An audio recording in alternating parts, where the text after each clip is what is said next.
ipakilala sa inyo ang ang pinadala po ng Diyos na maghahatid ng mensahe sa ating pong kalagitnaan. Siya po ay isang Ilocano na galing po sa Cagayan Valley.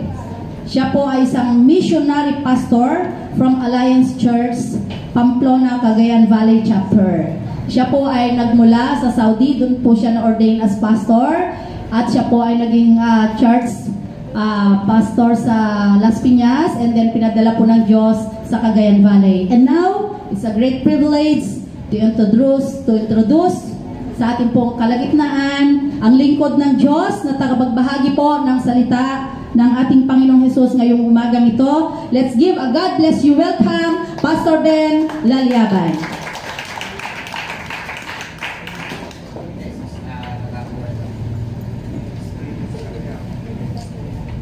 Praise the Lord. Kumusta po ang lahat? Binabagyo ba tayo? Hindi pa naman. Amen. Sa umagang ito mga kapatid, alam ko po na medyo may pangamba tayo dahil sa balitang super typhoon. Pero God is a wonderful God. He is our God who can do miracles for His children. Kaya sa umaga ito mga kapatid, alisin natin yung anumang takot sa ating mga puso. At hinihiling ko po ang bawat isa na makinig dahil gusto ko pong madagdagan ang mga manggagawa ng ating Panginoon.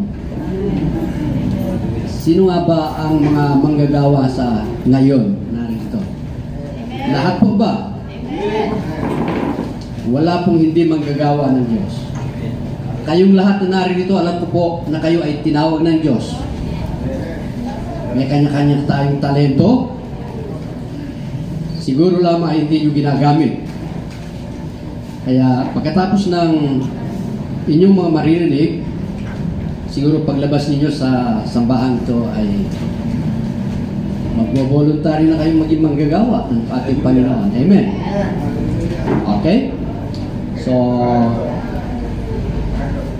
hindi po ganong mahaba. But praise the Lord. Dahil sa pagkakataong ito ay isang malaking pribileyo na ako ay ma-invite dito para mag-speak sa inyo. Ako'y nagpapasalamat dahil sa lockdown. Hindi ko sukat akalain na gagamitin ako ng Panginoon hanggang dito sa lugar na to. So, glory to God.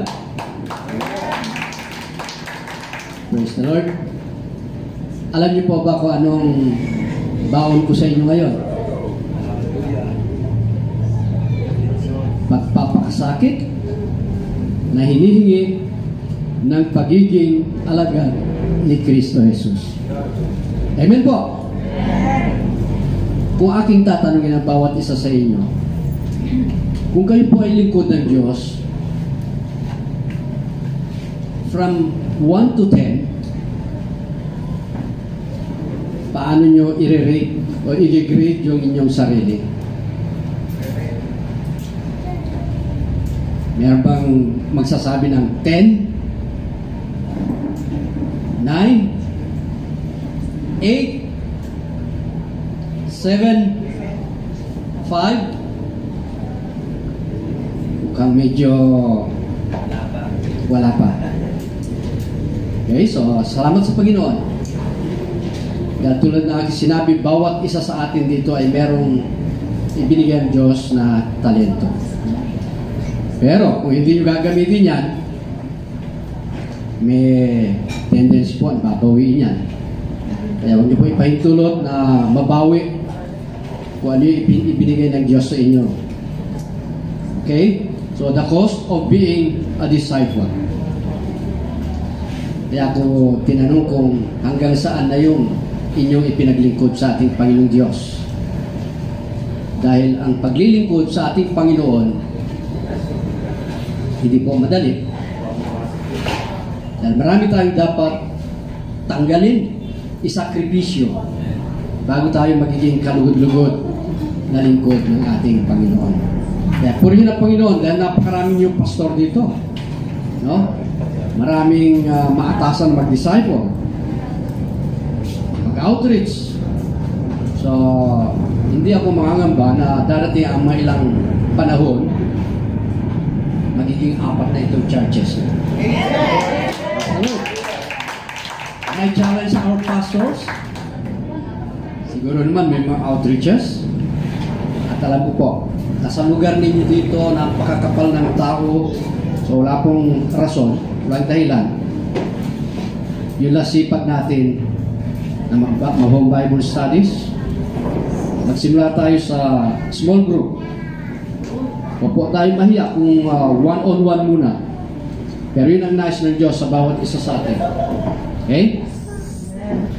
Kung nabasa ninyo ang Exodus 4, ginamit ng Panginoon si Moses, pero napakarami po niyang excuses sa sarili niya. Pero hindi siya binitawan ng Panginoon. Kaya nagpatuloy siya para may alis yung mga Israelites doon sa Ehipto at madala sa Promised Land. Okay? So, ganun po kabuti ang Panginoon. Hindi niya kayo bibitawan hanggat hindi kayo nakasolwin. Dahil tayong lahat ay kinakailangan na makapagdala ng kaluluwa sa ating Panginoon. Okay? So, ang aking text ko na gagamitin ay matatagpuan sa Lucas 14:25 hanggang 27. Nakila. So, siguro po ay sa totoo lang po, hindi pa ako nakaranas gumamit ng PowerPoint. Kaya kung masusubukan ko ngayon, baka sa bagay, malinaw naman. Okay? So,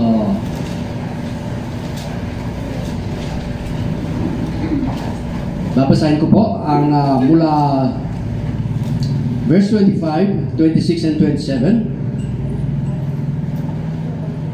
Sa Tagalog po ito, sa Mabuting Balita Biblia. Sumama kay Jesus ang napakaraming tao. Humarap siya sa kanila at kanyang sinabi, "Hindi maaaring maging alagad ko ang sino mang umiibig sa kanyang ama at ina, asawa at mga anak, mga kapatid, at maging sa sarili niya. At maging sa sarili niyang buhay ng higit sa akin." Oh, glory to God. Let's pray. Oh, hallelujah. Purihin ka, Panginoon. Ama naming Diyos na makapangyarihan sa lahat. Lord, sa mga sandaling ito, alam ko pong napakabigat ng inyong salita para sa aming lahat. Hindi po namin alam kung paano po kami maglilingkod na hindi maapektuhan ang aming mga mahal sa buhay. Ngunit Lord, hinihiling po namin ang inyong katalinuhan na maibahagi sa amin, Panginoon, para maunawaan namin kung bakit ganito kabigat ng inyong pinag-uutos sa amin. Bakit po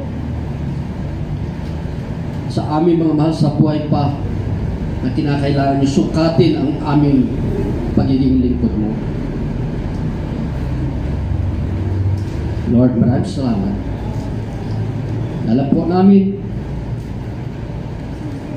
na kayo ang lumikha ng lahat at kung ano man yung purpose at ipinagagawa ninyo ito sa amin. Alam din po namin na kayo rin ang gagawa ng paraan para magampanan namin ang aming mga tungkulin sa aming pamilya, sa aming mga mahal sa buhay, at higit sa iyo, Panginoon. Kami binabalik sa iyo ang lahat ng kapurihan sa pangalan ni Jesus. Amen.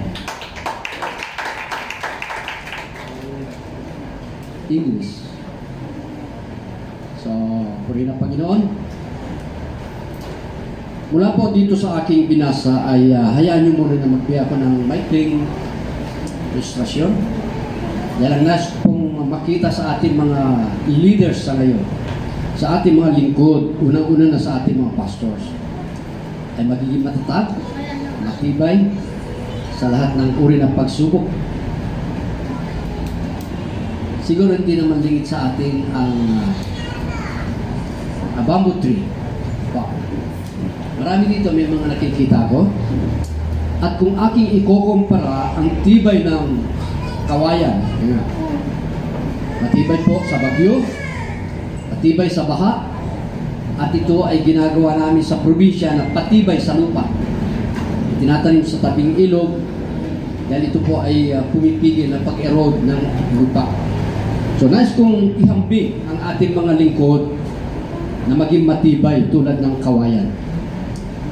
Ang kawayan po, kahit bumabagyo, sumasayaw lang ang kanyang puno. Tibay. So, hari nawa, na lahat ng mga lingkod ng Panginoon ay ganun din katibay. Amen ba? So, glory to God. So, sa ngayon, there are things na nais ng Panginoon sa ating lahat na kinakailangan nating tingnan sa ating mga sarili. Bago tayo maghangad na maging lingkod ng ating Panginoon, nararapat lamang sa bawat isa sa atin ngayon ay magiging karapat-dapat sa harapan ng Diyos. Amen.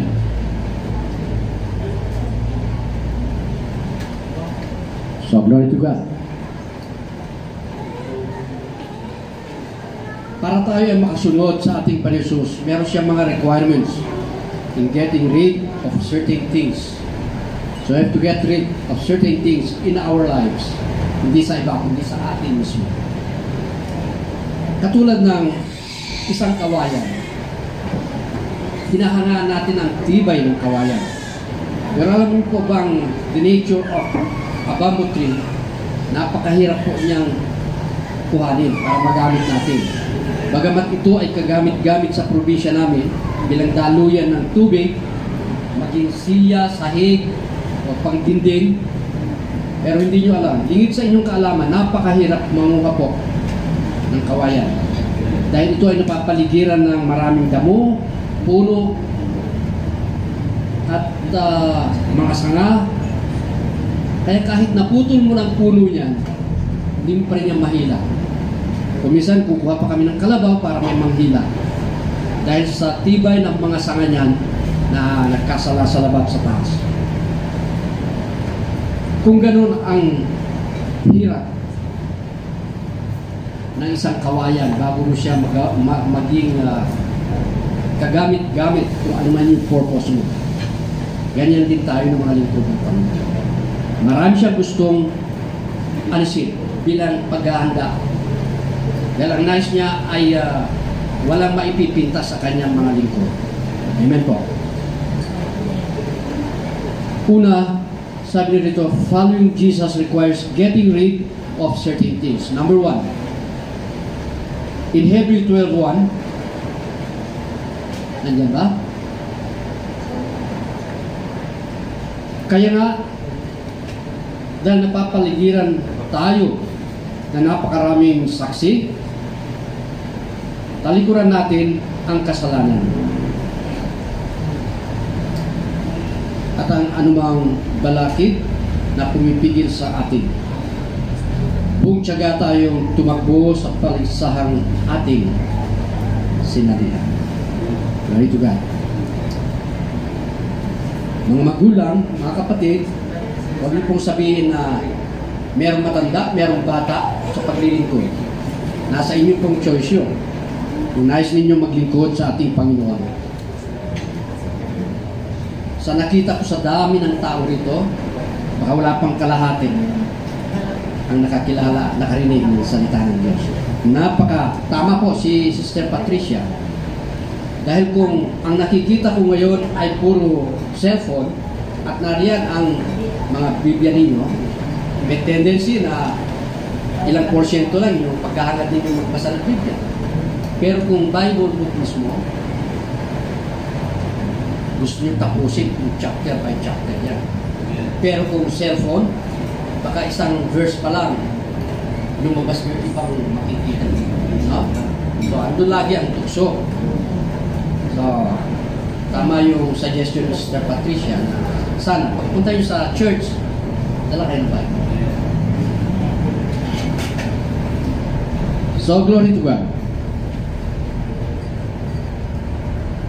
Yun nga sa Hebrew 12:1, kaya nga dahil napapaligiran tayo ng napakaraming saksi, alikuran natin ang kasalanan at ang anumang balakid na pumipigil sa atin, buong tiyaga tayong tumakbo sa paligsang ating sinalihan. Tanong, sumali na ba tayo? Sumali na ba tayo sa takbuhan? Okay. So, darating tayo dyan. Kasalanan.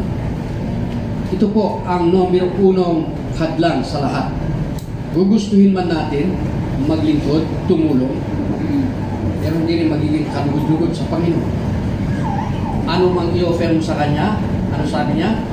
Ano mang bagay na ihandog mo sa Kanya, kung ikaw man ay merong kagalit, kaaway, o ano mang kasalanan, lalo-lalo sa ating kapwa. Ano sabi niya? Bitawan mo ng handog mo at puntahan mo yung kapwa mo. Humingi ng tawad o magpatawad. So, ganun po ang nais ng Panginoon sa ating lahat. So, kasalanan. Sino ba walang kasalanan? Sabi niya, all have sinned and fall short of the glory of God. Walang exempted po. Sa isip, sa salita, sa gawa. May mga bagay na hindi natin alam na ito pala ay kasalanan. Ano-ano pa ba ang mga balakid o hadlang na pumipigil sa atin? Alam ko maraming nais maglingkod, pero maraming ipinagdududa. Alam niyo ba si Moses, bago niya tinanggap yung hamon ng Panginoon, sabi niya, wala akong kakayahan, mahina akong magsalita, wala akong otoridad. Napakarami niya excuses, pero laging may tugon ang Panginoon. Kaya once you are called, wala kang lusot sa Panginoon. Maaring matanda ka na, pero there's always a right time na ihinanda ng Panginoon para sa iyo. Natatandaan ko po, nung buhay pa ng aking asawa, nagsimula siya sa pagtuturo sa mga bata, dahil teacher siya. Pero nung naging talamak ang breast cancer sa mga kababaihan, nung nakawalong taon na siya sa pagtuturo sa mga bata, bigla po siyang dinapuan ng breast cancer. Alam po, napakasakit. Sabi niya sa akin, bakit ako pa? Naglilingkod naman ako sa Panginoon, di ba? Pero hindi ko po malam kung ano sasagot ko sa kanya. Basta ang maisip kong isagot, may purpose ang Panginoon kung bakit kanya iaalis diyan. Dahil maaaring di ka na nababagay sa mga bata. Baka gagamitin ka niya sa kapwa mo nagsasuffer na yan.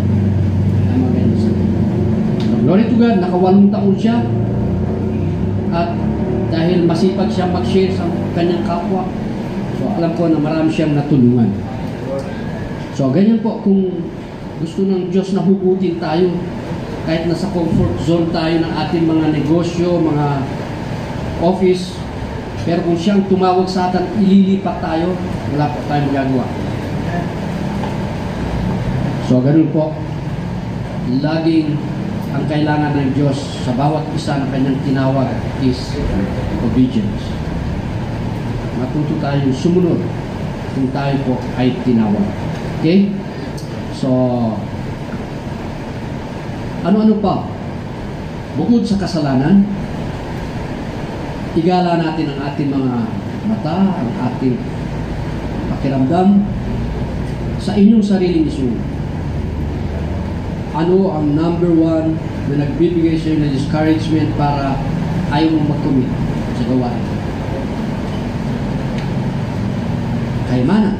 Well, sabi noon, Panginoon, hindi pa ako handa. Pero alam niyo po, nung ako'y dumako sa Saudi, ako po ay hindi pa born again. Pero ako po ay naglilingkod na sa Panginoon dahil sa Catholic school ako nagtapos at ginamit niya ako doon, pero binago po niya ang ating pananampalataya. Pagdating ng mga ilang Holy Week, andyan ang 7 Last Words, Holy Rosary, Station of the Cross, alam ko po lahat yan. Pero nakita ng Panginoon, meron pang mas higit na pinagawa sa akin. At doon pala, marami palang missionaries, hindi lang nagpapakalata. So, sa awa ng Diyos, in the year 1985, November 25, 1985, doon po ako na-convert. Doon ako nagsimula. Kaya ako natutuwa dito sa mga lingkod dito. Napakasipag nilang magsundo, maghatid. Ganyan po ang ginagawa ng mga na-convert sa Saudi. Kahit isang kaluluwa, pag nag-commit yan, kahit anong layo, sinusundo, pinakatid. Ganun po ang technique nila.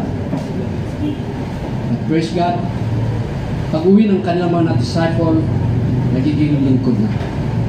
So, ako po ay nag-iisang kung anong ganung gawa nila. At ako po ay ihinanda ng Panginoon bago ako nag-commit sa gawain ito. At awa ng Diyos, kahit wala akong tinatanggap na sahod, pero God is so good, sinuportahan niya ako dahil sabi ko sa sarili ko, bago ako nag-commit ng gawain ganito, ihinanda niya ako. So talagang napakabuti ng Panginoon. Pero hindi naman lahat ganun. Ito po. So, siguro kaya from 1988, naka-1 taon din ako sa abroad. Pag for good ko, naghanap ako ng church, the nearest church sa bahay ko sa Las Piñas, doon ako nag-commit. At alam niyo po, after 2 weeks pa lang ako doon sa church, binigyan na ako ng assignment. At napansin ko, ganun kayo dito. Kabago-bago pa lang ng bisita niyo, binibigyan niyo na ng tungkulin. Pero walang nga doon. Dahil kung ang tao gustong maglingkod, hindi po nababatay sa tagal o sa haba ng pag-stay sa inyo. Basta willing siya na mag-commit ng gawain. Okay? So, salamat sa Panginoon dahil napakabuti niya. Dahil alam ko po na ang gusto ng Panginoon, maraming ma-disciple para maghayag ng kanyang salita. Sabi nga ninyo, end times na. Kinakailangan natin mag-double time, magmadali. Okay? So, alam niyo po kung ano ang number 1 na problema? Money. Pero may danger, kahit na may pera kayo, money is good, but the love of money is the root of evil. So, delikado po, pero hindi ho masama. Kahit marami kayong pera, kung alam niyo kung saan niyo gagamitin, siguro talagang gift yan ng Panginoon sa iyo. Pero kailangan mo lang matuto kung paano niyang gagastahin at tulong sa kanyang mission. Yun po. Sabi nito, in Mark 4:19, ngunit dahil sa alalahanin sa buhay na ito, pagkasilaw sa salapi, o kaya'y pagkahumaling sa ibang mga bagay, ang mensahe ay nawalan na ng tuwang sa kanilang puso, kaya't hindi ito nakapamunga. Mga kapatid, ito po ang danger. Kuminsan, masarap ang maraming pera. Pero kung hindi po natin alam gamitin ito, tandaan natin, God is always watching us. Alam niya kung ang lahat ng bagay dito sa mundo galing sa Kanya, maaring yung ibinigay sa iyo, ipinagkatiwala sa iyo malaking halaga. Malay nyo, baka tinitest lang kayo. Diba? So, sana hanggat maaga ay magamit ninyo sa gawain ng Panginoon. Wala naman tayong maiuwi. Wala naman tayong madala kung tayo pumanaw na. Okay? So, alalahanin natin. The love of money is the root of all evil. So, delikado po. Kaya kailangan alamin na ninyo. Kung marami kayong naitabi, alamin ninyo kung paano ito magiging kagamit-gamit para sa gawain ng Panginoon. Lucas 12:15. Sabi nito, at sinabi niya sa kanilang lahat, mag-ingat kayo sa lahat ng uri ng kasakiman, sapagkat ang buhay ng tao ay wala sa dami ng kanyang kayaman. Tandaan natin yung word na mag-ingat. Nariyan lagi ang paalala ng ating Panginoon ng bawat kaloob niya sa atin. Anong bagay? Maliit man yan o malaki. Pero pag ginamit mo yan para sa kanyang ikaluluwalhati, mas pagpapalaan. Kung maliit yung ibinigay sa iyo, nakita niya na ginamit mo na mabuti, napangalagaan mo, napalago mo, dadagdagan at dadagdagan niya ng mas marami. Sana yung prinsipyo yun, mamaya dadako tayo dun sa Malakay 3:10 na laging naroon ang pagsubok sa bawat isa. Okay? So sabi sa Lucas 12:15, at sinabi niya sa kanilang lahat, mag-ingat kayo sa lahat ng uri ng kasakiman. So ibig sabihin, marami po yung uri ng kasakiman ng tao. Hindi lang sa pera, sa mga bagay-bagay. Sapagkat ang buhay ng tao ay wala sa dami ng kanyang kayamanan. So ano kaya ibig sabihin? Sinusukat ba ng ating Panginoon Diyos? Kapag marami ka kayang pera, sasabihin ng Diyos na ang galing-galing mo naman. Pero natutuwa ang Panginoon. Kung alam mo bang inegosyo yung pera na pinagkatiwala sa iyo, at malay mo, baka darating ang araw na ito ay uwi niya para itulong mo yan. There's always a right time for everything. Diba? So, ganun po. Kaya, ingatan ninyo, pangalagaan ninyo, pagyamanin ninyo, padamihin nyo. Dahil darating yung time na kayo po ay tatawagin. In Hebrews 13:5, sabi nito, huwag kayong magmukhang pera at masihan na kayo sa anumang nasa inyo, sapagkat sinabi ng Diyos, hindi kita iiwan at pababayaan man. So, huwag tayong matakot. Baka huling sentimo mo na lang yan. Pero kung panghawakan natin ang pangako ng Panginoon, hindi niya tayo pababayaan kailanman. Bilang mga anak na masunurin, lahat ng bagay nakikita niya. Kaya salamat sa Panginoon kung kayo ay nagiging masunurin sa kanyang salita.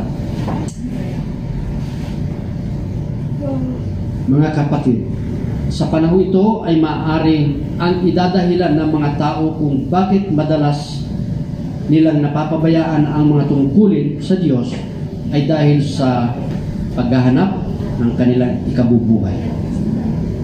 Hindi po lingid sa ating lahat. Itong panahon na to, kahit saan tayo magpunta, problemado ang lahat ng tao. At talagang, bakit kaya nangyari ito? Isang dahilan, gusto ng Diyos, kakapit tayo sa Kanya. Dahil na nga po siya, hindi naman niya tayo pababayaan eh. So, kailangan, kung talagang walang-wala na tayo, di more nakakapit tayo sa Kanya ng matigas. Okay? So, huwag tayo matakot dahil ang Diyos natin ay laging gising, laging nakatingin. At dahil sa paghahangad ng mga bagay-bagay dito sa mundo, kuminsan sa maling paraan, inipilit natin makamit ang isang bagay na kahit ito ay kasalanan. So sana ito ay pakatandaan natin. Aanin mo ba ang isang bagay kung hindi naman ito kalugod-lugod sa Panginoon? Hindi na bali maliit ang ibinigay sa iyo, basta ito ay magiging kalugod-lugod sa paningin ng ating Panginoon Diyos. Kaya maraming nasasadlak sa kapahamakan dahil sa paghahangad ng maraming bagay dito sa mundo. Sa ngayon, matalino po si Satan. Bagay ang pinagtatrap sa lahat. Gusto niya tayong matalian, masilo sa kanyang kapangyarihan, which is masasabi natin sayang dahil hindi rin naman natin yan magagamit lahat. Pero kumisan halos wala tayong panahon sa ating sarili, sa ating pamilya dahil sa hangarin na makamit mo yung isang bagay na pinakamimiti. Pero kung tayo ay magbigay ng panahon para masaliksik ang sinasabi ng salita ng Diyos, lagi niya sinasabi na tayo ay nasa bingit ng alanganin kung ang atensyon natin ay nakatutok dito sa mundo. Kaya harinawa na magbago ang ating mga pananaw sa mga bagay-bagay. Okay? So, in Luke 12:15, sabi nga kanina, mag-ingat. When we desire of wrong things or attempting to attain the right things in the wrong way, sabi dito, pinag-iingat pa rin tayo ng Panginoon na huwag maghangad ng anumang bagay sa maling kaparaanan. Huwag maghangad ng isang bagay na maging ikapapahamak natin lahat. Aanhin pa na ang kayamanan kung ang kapalit naman yan ay kaluluwa natin yung simple.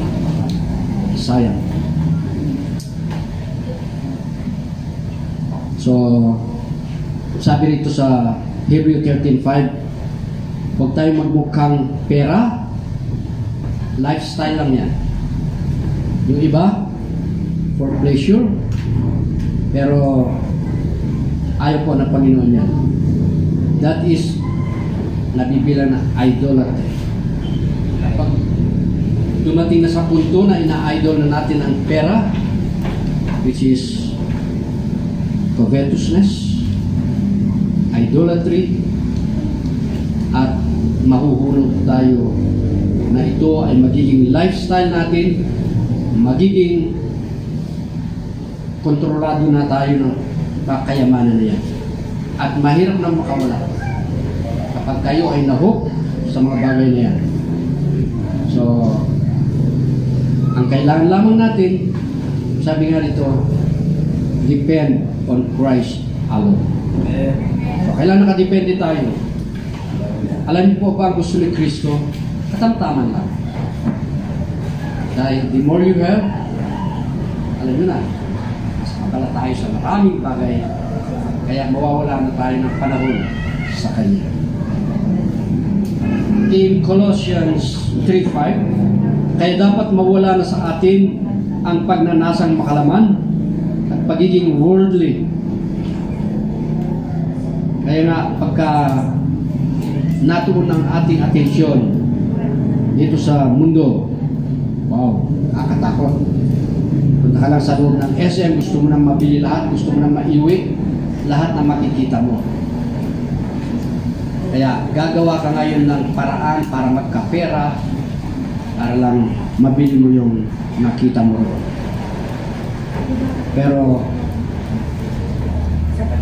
isipin natin mabuti, kakailangan ito.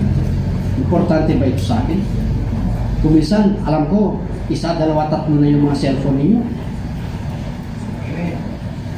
Manumala ng konti yung mga laptop, palit na naman. Pamigay nyo lang sa mga estudyante na nag-o-online. Diba? Yan, nakakaawa ngayon ang mga estudyante natin. Okay? So, iwasan natin yung mga maghangad na mga makalaman na bagay. Yung pagnanasa natin, kasalanan po yan. So, kung ngayon ay nag-iisip na tayo kung paano tayo magiging lingkod ng ating Panginoon, dahan-dahan. Following Jesus requires us to get rid of, eto na, bad character. Gusto kang baguhin ang ating Panginoon. Sayang kung hindi ka magpagamit sa Kanya. Colossians 3:8 and 9. Ngunit ngayon, itakwil na ang lahat ng, very common ito, galit, puot, sama ng loob. Excuse ba tayo? Napakadaling magalit. Anong kaibahan ng galit sa puot? Ang galit, yan yung madaling mapura, no? Madaling mapura.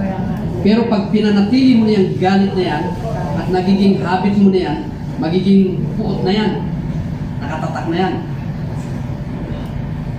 Mahirap na pagka puot na kasi dumating yan sa puso mo. Kaya, pag nakita mo yung tao, malta presyon ka na. So, iwasan natin. As soon as possible, i-confess natin sa Panginoon yan. Magtatanim ka na sama ng loob, sabi nito, iwasan na ninyo ang panlalait. Alam niyo po ba kung ano yung panlalait? Parang napakababaw lang ng kasalanan na po. Pero tinanong po ang kahulugan nito sa loob, blasphemy. Hindi po ito napapatawad pag ito ang nagawa natin kasalanan. Nilalait natin ng Diyos, pinaglalaroan natin ang pangalan ng Diyos, that's blasphemy. Kaya huwag nating paglalaruan ang pangalan ng ating Panginoon Diyos. Huwag nating gamitin sa ating mga expressions. Dahil nakakatakot po pag ikaw ay pinarusahan. So, bukod sa galit, puot, sama ng loob, panlalait, malaswang pananalita, filthy communication. Huwag niyo pong ugaliin. Lalo pag naririnig yan ng mga malilit na bata, ibabalik din sa inyo. So, iwasan natin. As a good leader, as a good example to others, iwasan po natin. Huwag kayong, in verse 9, huwag kayong, ito na, magsisinungaling sa isa't isa, sapagkat, tayong lahat dito, sabi dito, sapagkat hinubad na ninyo ang dati ninyong pagkatao, pati ang mga gawa dito. So, puri na Panginoon. Kung isinuko na natin sa ating Panginoon Diyos ang ating mga buhay, sana huwag nang balik-balikan kung ano yung tinanggal na natin sa ating mga pag-uugali. Romans 6:6, sabi nito, you died with Christ on the cross. So praise the Lord. Tayo ngayon, alam ko po, tayong lahat na narito, nakaranas tayong lahat ng kapatawaran ng ating Panginoon Hesus, kasama doon sa pagkapako niya sa krus ang ating mga kasalanan. Ganong kabigat ang kabayaran ng ating mga kasalanan. Kaya ngayon ay dapat gumawa tayo ng desisyon kung ganong kabigat ng ating utang sa ating Panginoon Hesus. Then, sabi nito, following Jesus brings new way of living. Following Jesus brings new way of living. Alam niyo po, doon sa Cagayan, isa po ako sa frontliner. Naglilingkod kami sa mga kapulisan. At ang nais ng ating presidente ay magkaroon sila ng reformation. Dahil ang mga pulis natin, nasira ang kanilang pangalan, image. Dahil doon sa nangyari mga tanim droga, ilalahat na. Hindi na yung tatakbo ka sa pulis, humingi ng tulong, kundi tatakbo ka na yung palayo. At baka ikaw ay bursahan naman. Nangyari yan sa aking kumpare doon sa probinsya. Kaya meron siyang isang anak na dalaga na nag-aral ng pagpupulis. Nagbo-board exam na lang siya. Nung nabiktima yung tatay niya, nawala na yung respeto niya sa mga pulis. Hindi na nagpatuloy ng exam. Yung anak niya, yung kapatid na lalaki, magtatapos na rin, nawalan din ng ganang magtrabaho, mag-aaral. So, ang laki na epekto na ginagawa at ang sinira itong nagdaang gawain na gano'n. Iba na naman itong kasong ito na pandemic. Hindi ko po alam kung kumbinsido ba kayo na itong COVID na ito ay gawa-gawa lamang o talagang natural. Pero dahil galing ito sa utos ng ating presidente, kailangan nating sumunod. Sabi nga, magpasakop tayo sa otoridad. So kailangan sumunod tayo para hindi tayo magkaproblema. Joshua 1:8. Huwag mong kaliligtaang basahin ang aklat ng kautusan. Pagbulay-bulayin mo yun araw at gabi upang matupad mo ang lahat na nakasaad doon. At sa ganoon, magiging masagana at matagumpay ang iyong pamumuhay. So kung minsan may mga sikreto po ang buhay para magiging matagumpay tayo, ano po? So sino ba may mga Bibles dito? Lahat ba? Lahat ba may Biblia? Di ba chine-check din ng mga pastors kung sila ba ay may ginagamit sa kanilang mga tahanan? Pag kayo nagba-Bible study, dapat bawat tahanan ay meron silang mga Biblia. Dahil hindi lang po time ng pagba-Bible study na dapat sila ay magbasa, kundi sabi nga, bulay-bulay araw at gabi. O ba? So, kinakailangan po ay matupad natin yan dahil nais ko pong itanim sa ating mga kaisipan kung ano ba ang kahalagahan ng Biblia sa buhay natin.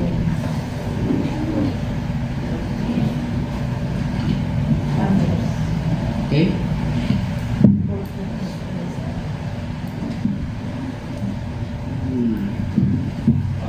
Ganito po ang gawa ko sa probinsya, sulat-sulat. Pero nakakatuwa po. Okay, gusto ko lang bigyan kayo ng karagdagang para ma-impress kayo sa inyong pagbabasa. Why do you read your Bible? Ano ang kahalagahan? Why is it very important to read your Bible? At sabi ng Panginoon, bulay-bulay nyo yan araw at gabi. So why do we read God's Word? Number one, ito ay totoo. Awit 119 verse 160. Hindi ko na po kailangan sana kung may mag-take notes lang kayo. Pangalawa, ito ay gabay. Awit 119 verse 105. Pangatlo, ito ay aklat na nagbibigay pag-asa. Romans 15:4. Number 4, nagdudulot ito ng karunungan. 2 Timothy 3:16.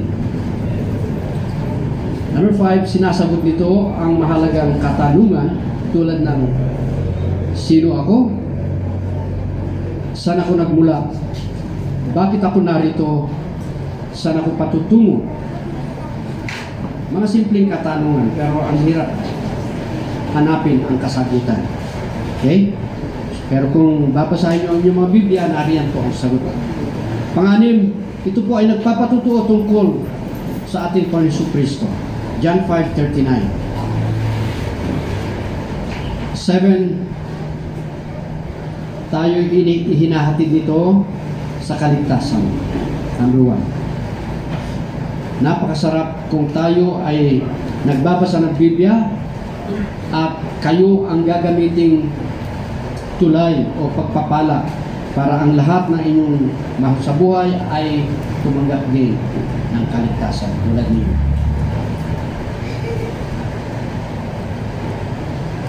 Lastly, ito ay mula sa Diyos. 2 Timothy 3:16 and 2 Peter 1:21. Glory to God. So alam ko po, mga kapatid, na sa ating pag-aaral ng salita ng Diyos, nakaiwas pa tayo. Mabawasan pa yung oras natin sa ating mga cellphone at mas magiging kalugod-lugod pa sa paningin ng ating Panginoon. Ako po, pagka ako'y nakahawak ng cellphone, kung nandyan ang apo ko, naengganyo rin ako na manood at dumadami yung aking nalalaman, humahaba yung aking interest. So sabi ko, ay delikado, baka mabawasan yung aking commitment sa Panginoon. Pero kinakailangan po bilang mga magulang, kailangan nyo po, dahil sa panahon ito, hindi nyo po kailangan mag-hire ng tutor ng inyong mga anak. Kailangan din nyo pag-aralan ang functions ng mga tablets, mga gamit na. Dahil sa nakikita ko po, maraming bata ngayon ang nagsasuffer. Po, sa katagalan na mangyari yung ganitong kakataon, baka mawalan sila ng gana sa pag-aaral. So, gawan nyo sila ng paraan na hindi po maputol yung kanilang pag-aaral. Dahil pagka nagtuloy-tuloy yan, may danger po na mawalan sila ng interest sa pag-aaral. Ma-divert yung kanilang atensyon, yung kanilang hilig, lalo kung dyan sa mga cellphone. So, glory to God. Next is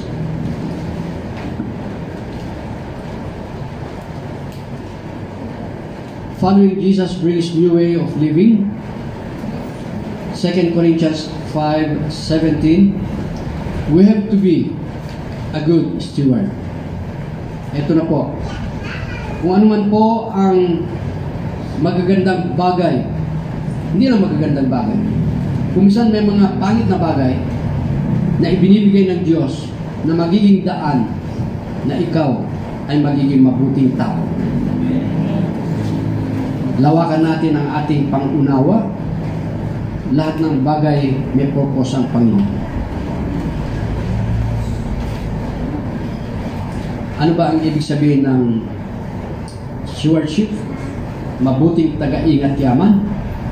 So paano po natin iniingatan yung yamang ibinigay ng Panginoon? Ito po ba ay pinambibili lang ng mga para matugunan yung pleasures natin?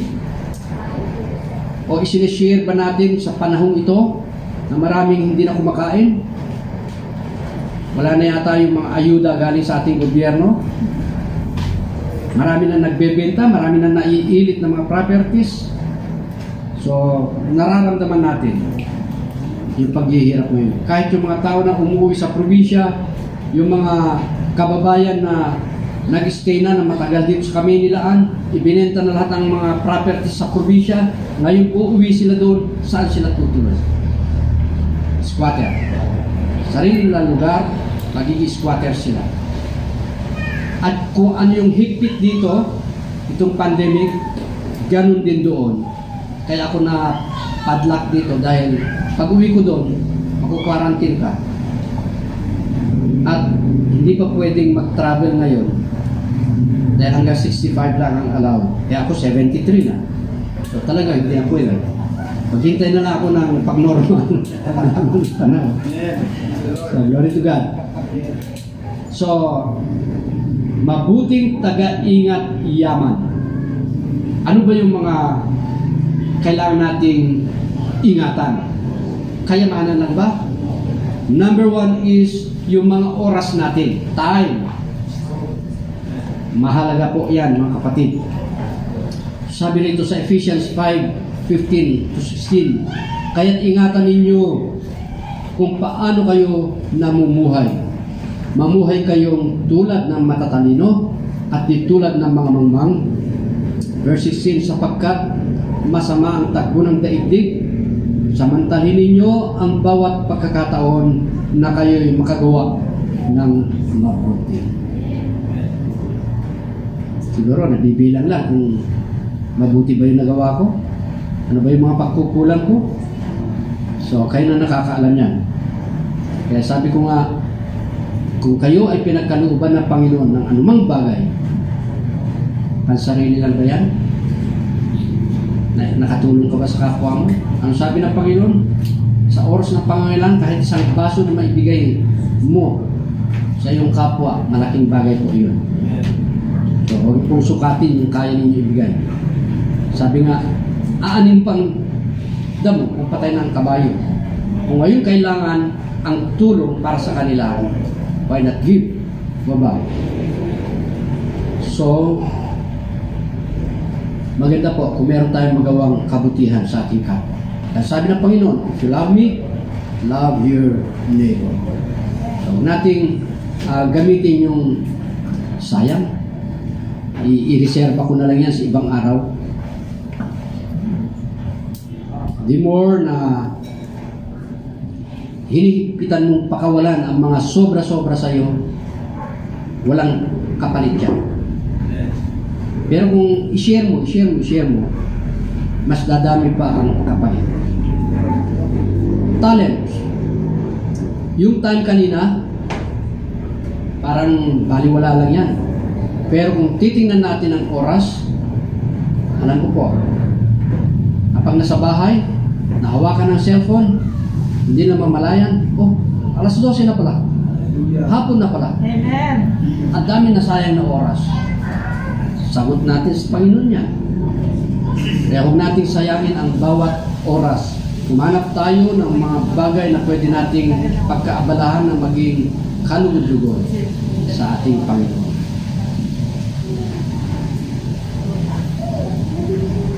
Number 2, yung talent in 1 Corinthians 7:7. But as God distributed to every man, as the Lord has called everyone, so let him walk and so ordain. Nakikita ko po dito sa church, maraming gifted, marami pong talented, at katulad sa mga drummers natin, paiba-iba yung nakikita ko nagda-drums. Yung singer natin, glory to God. So, pag kayo siguro may mga outreaches, isa yan na asset ng isang church. Magturo, lalo sa mga kabataan. Gusto nila yung mga ganyan. Okay. So, salamat sa Diyos dahil sa lahat po ng binigyan niya ng kakayahan o talent, either pag-awit o pagluluto, pagda-drums, pastoring, teacher. Kabilang din ba ang giver? Why not? Kung binigyan ka pa ng maraming kayamanan, pag-aralan mo magiging giver ka naman. Usher rin ng Panginoon dahil nagagamit si Sister Patricia dito dahil isa sa expert niya yan from Hong Kong. Alam ko po dahil pamangkin ko siya, ang dami po niyang picture doon sa Hong Kong. Lahat na training nila may ano yan, picture yan. Kaya marami silang training. So, salamat at nagagamit niya dito. Pangatlo, yung money.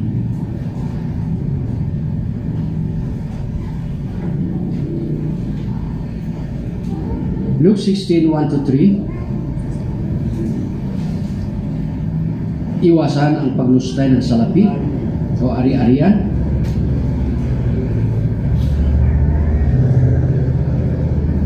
Isipin natin, tayo ay mga katiwala lang mga kapatid. So, wala tayong karapatan na lustayin ang ipinamahala sa atin. Tagapangasiwa, Ibig sabihin, darating ang panahon na babawiin sa iyo yan. Accountable po tayong lahat yan. Kaya darating ang araw na isusulit natin sa ating Panginoon. Kaya huwag sana nating isipin na akin na yan.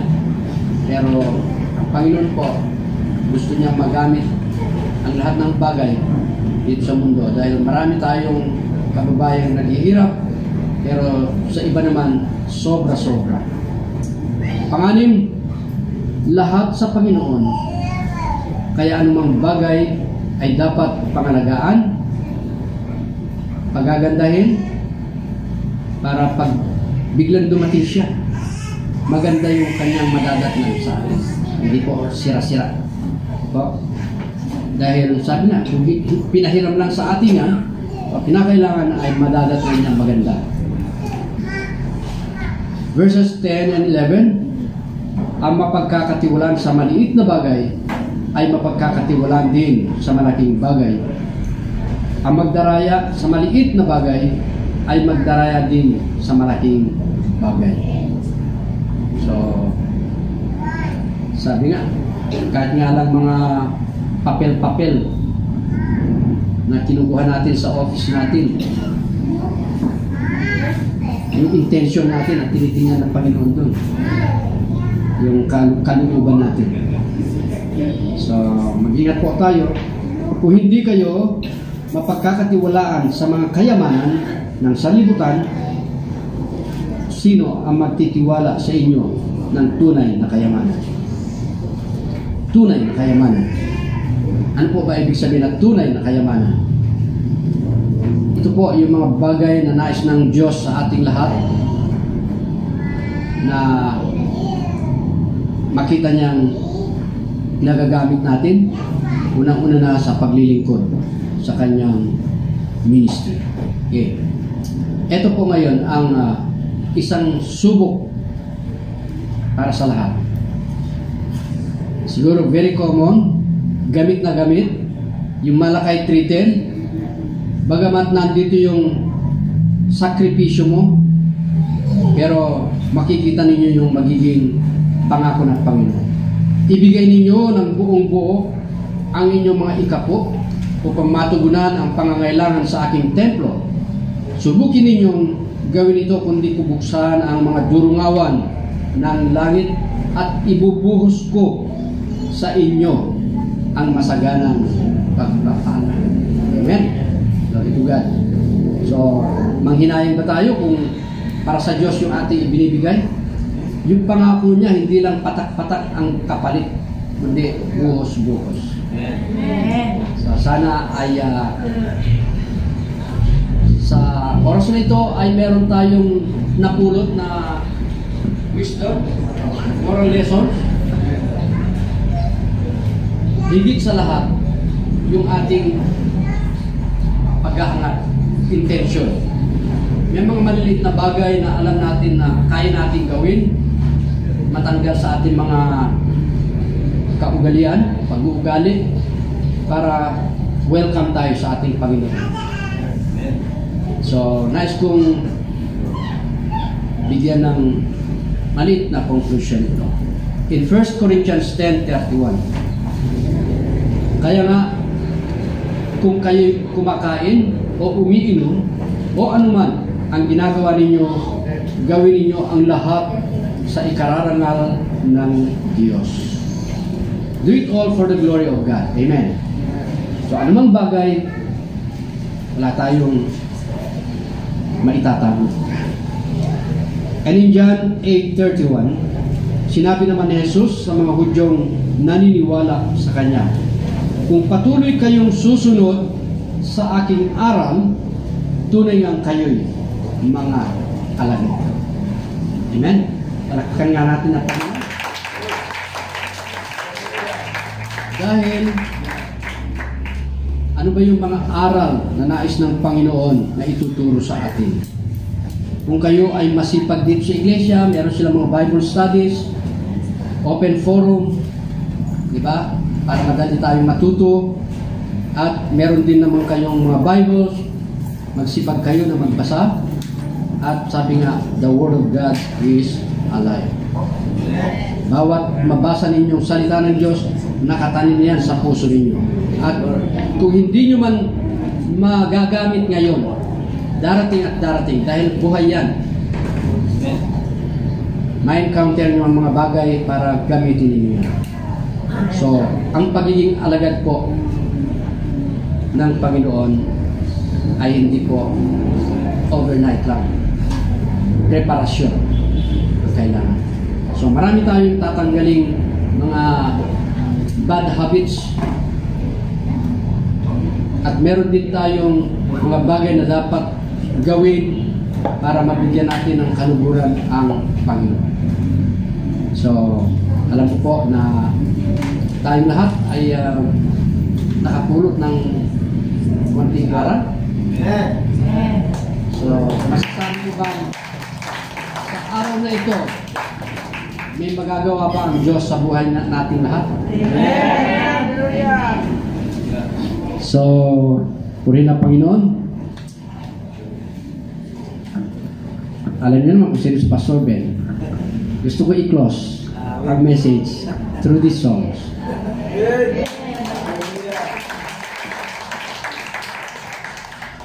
Medyo barado nga lang ang lalamunan ko. Alam ko man magagawa ang Diyos. Alam ko man magagawa ang Diyos. Kung ako'y magtatapat sa Kanya'y susunod, alam ko din ng Diyos ang sama ko. Alam ko may magagawa ang Diyos. Alam ko may magagawa ang Diyos. Kung ako'y magtatapat sa Kanya'y maglilingkod, alam ko din ng Diyos ang sama ko. Ang makasama ng Diyos ay tunay. Ang makasama ng Diyos ay tunay. Kung ika'y lalapitan Kanya, ang makasama ng Diyos ay tunay.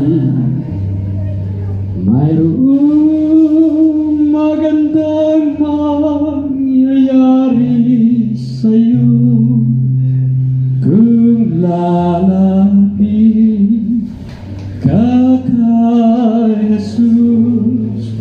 Mayroong magandang mangyayari sa'yo kung lalapit kay Jesus. Hallelujah.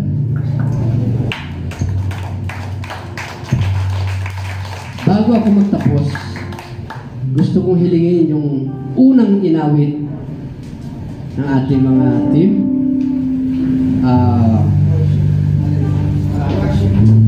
Harana.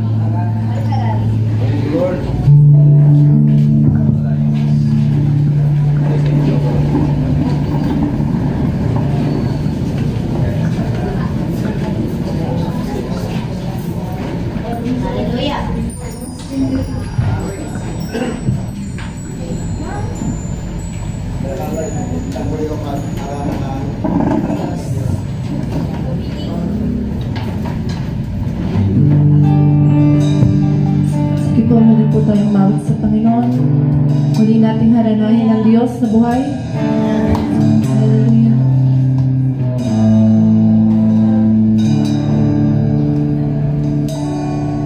Muling Diyos, iyong dinggin,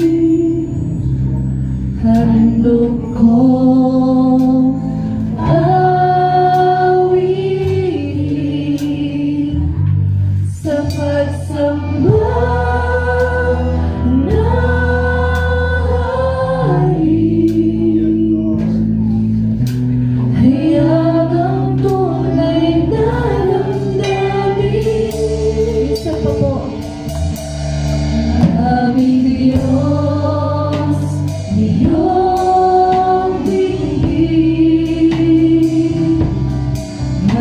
kong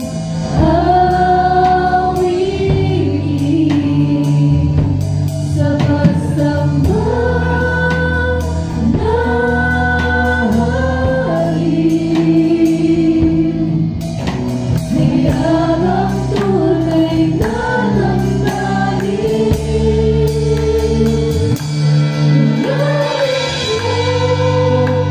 mula sa iyong trono. Alay ko ay awit na para lang sa'yo.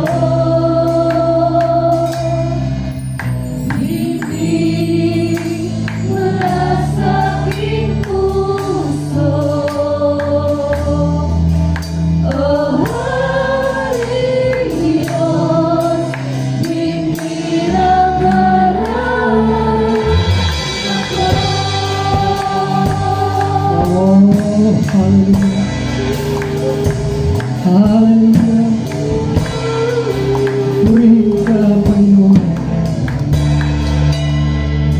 Panginoon, sa mga sandali ito, nais po namin iparating sa iyong trono, Panginoon, ang nilalaman ng aming mga puso. Ano man, O Diyos, ang nakikita mo paghahangad ng iyong mga anak.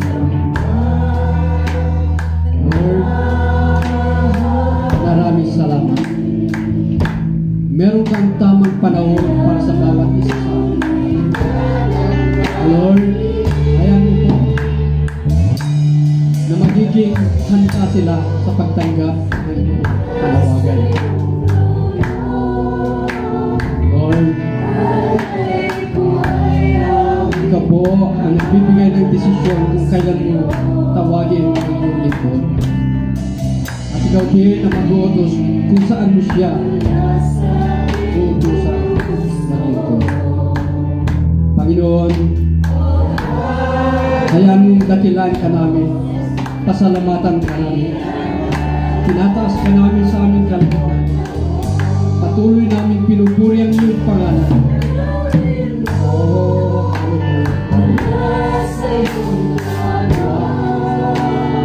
tanggapin ko ang aming munting handog, pasasalamat, pagdakila sa inyong kapangyarihang pangalan. Alam po namin ang Diyos na hindi kami karapat-dapat sa inyong harapan. Ngunit sa mga sandali ito, patuloy kami humingi ng katawan paglilinis mula sa inyong banal na dugo. Hindi mo po ay pinagkait sa aming lahat ang inyong bugtong na anak na si Jesus. Dahil ang inyong plano, kami pong lahat ng mga anak mo ay tumanggap ng kaligtasan. Lord, wala pong lalabas sa inyong tahanan na hindi mo tumanggap ng kapatawaran mula sa inyo. Kaya maraming salamat, Panginoon. Maraming salamat. Dahil ikaw ang aming hari ng mga hari. Diyos na mga naman.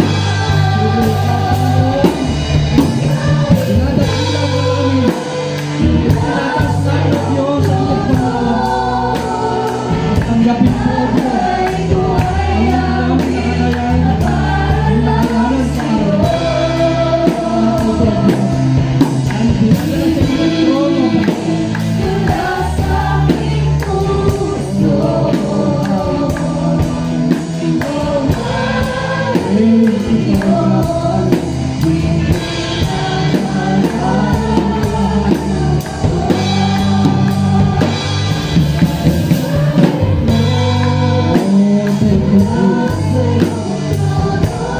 Mga kapatid, huwag natin sayangin ang pagkakataon ito. Ano ang ihandog natin sa Kanya ang ating mga buhay. Dahil ang ating Panginoon ay malapit na nagpapatay. Oh, thank you, Jesus. Thank you, Jesus. Thank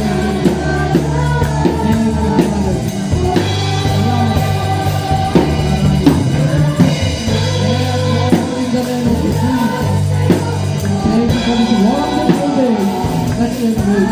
This is the day of God that you have made. And we continue to rejoice over that day. You are the most wonderful God. Thank you, Jesus, for your sacrifice.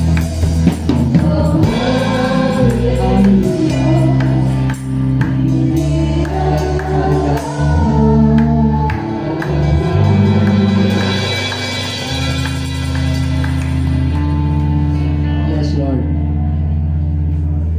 Sinasamba ka namin. Pinupuri ka namin. Pinasasalamatan ka namin, Panginoon. Lord, sa mga sandali ito, nakikita po ang kauhawan ng inyong mga anak. Kulang pa ang aming pagsamba sa iyo, Panginoon. At nais namin ihandog sa iyo ang aming mga buhay. Nakikita mo sa kanilang mga puso, Panginoon, ang pagnanais at ang paghahangad na makapaglingkod sa iyo. Lord, alam mo po ang puso ng bawat isa. At kung sila man po, Panginoon, ay merong pagpaplano, aking samot dalangin, O Diyos, tulungan mo sila, alisin mo sa kanila anumang pangamba, takot, hiya, dahil ikaw nga po ang nangako. Ikaw ang nagbibigay ng talento, kaya mo pong dagdagan ang kanilang makaalaman. Ikaw po, O Diyos, ang nagbibigay ng karunungan sa inyong mga anak. Kaya Lord, sa mga sandali ito, Lord, pinupuri ka namin, pinasasalamatan ka namin dahil meron kaming Diyos na mapagmahal. Meron kaming Diyos na mayaman sa lahat ng bagay. At meron kaming Diyos na tunay na Diyos, buhay na Diyos, buhay na Diyos na nais namin taas itanghal sa aming kalangkan. Lord, hallelujah, hallelujah, hallelujah. So, puri na Panginoon.